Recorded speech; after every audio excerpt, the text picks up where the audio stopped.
Gadis itu terlahir dengan rambut hitam dan putih. Saat tiba usia sekolah, ibunya memintanya memakai topi, tetapi ia menolak. Gadis itu melangkah di lorong sekolah dengan percaya diri. Ia mengulurkan tangan untuk berkenalan dengan teman sekelasnya, tetapi dua anak laki-laki merasa jijik melihat rambutnya. Mereka bahkan meludahkan permen karet ke wajahnya. Gadis itu marah dan memberi pelajaran kepada anak itu. Untuk membalas dendam kepada gadis aneh itu, teman-temannya bahkan melemparkannya ke dalam tong sampah. Namun, gadis itu tidak mau menyerah. Ia membalas anak laki-laki itu dengan sengit. Kepala sekolah memanggil gadis itu ke ruangannya berulang kali. Ia terus memberinya poin pelanggaran. Akhirnya, kepala sekolah tidak tahan lagi. Ia memanggil ibu gadis itu dan ingin mengeluarkannya dari sekolah. Demi melanjutkan pendidikan anaknya, sang ibu harus mengemudi untuk meminta bantuan teman. Ia menyuruh gadis itu menunggu di mobil, tetapi gadis itu diam-diam masuk ke dalam gedung. Ia tertarik oleh pertunjukan busana, tetapi kepala pelayan segera menemukannya. Mereka melepaskan 3 anjing Dalmatian. Untungnya, gadis itu berhasil lolos dari serangan dengan berayun di ayunan.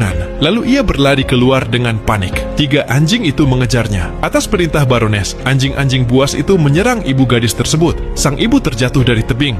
Gadis itu menyaksikan kejadian itu dan meneteskan air mata kesedihan. Ketika gadis itu tumbuh dewasa, ia menjadi seorang perancang busana dan belum melupakan dendamnya. Sasarannya adalah Baroness. Pada sebuah pesta busana, gadis itu memarkir truk sampah di luar. Saat penutup truk dibuka, tumpukan pakaian kotor tumpah keluar. Gadis itu tersenyum sambil berdiri dari tumpukan sampah. Lalu ia naik ke atas truk sampah. Saat truk itu melaju, semua orang menyadari bahwa tumpukan sampah itu adalah gaun sepanjang 10 meter. Gadis itu berdiri di atas truk dan tertawa keras.